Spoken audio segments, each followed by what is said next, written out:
اعوذ باللہ من الشیطان الرجیم بسم اللہ الرحمن الرحیم۔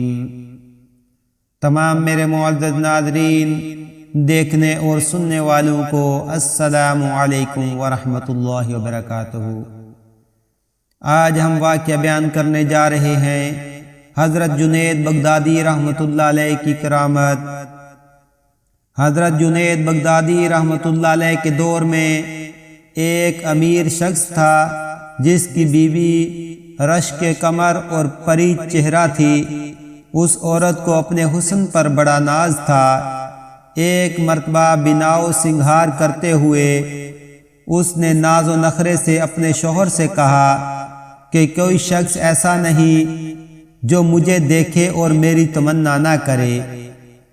خاوند نے کہا، مجھے امید ہے کہ جنید بغدادی رحمۃ اللہ علیہ تیری پرواہ بھی نہیں ہوگی۔ بیوی نے کہا، مجھے اجازت ہو تو جنید بغدادی رحمۃ اللہ علیہ کو آزما لیتی ہوں۔ یہ کون مشکل سا کام ہے، یہی گھوڑی اور یہی گھوڑے کا میدان، دیکھ لیتی ہوں جنید بغدادی کتنے پانی میں ہے۔ خاوند نے اجازت دے دی۔ وہ عورت بن سنور کر جنید بغدادی رحمۃ اللہ علیہ کے پاس آئی اور ایک مسئلہ پوچھنے کے بہانے چہرے سے نقاب کھول دیا۔ جنید بغدادی رحمۃ اللہ علیہ کی نظر پڑی تو انہوں نے زور سے اللہ کے نام کی ضرب لگائی۔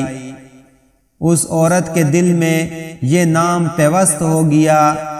اس کے دل کی حالت بدل گئی۔ وہ اپنے گھر واپس آئی، سب ناز و نخرے چھوڑ دیے۔ زندگی صبح و شام بدل گئی۔ سارا دن قرآن مجید کی تلاوت کرتی اور ساری رات مصلی پر کھڑے ہو کر گزار دیتی۔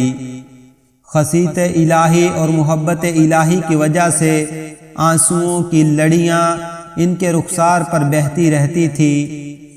اس عورت کا خاوند کہا کرتا تھا کہ میں نے جنید بغدادی رحمۃ اللہ علیہ کا کیا بگاڑا تھا کہ اس نے میری بیوی کو راہبہ بنا دیا اور میرے کام کا نہ چھوڑا۔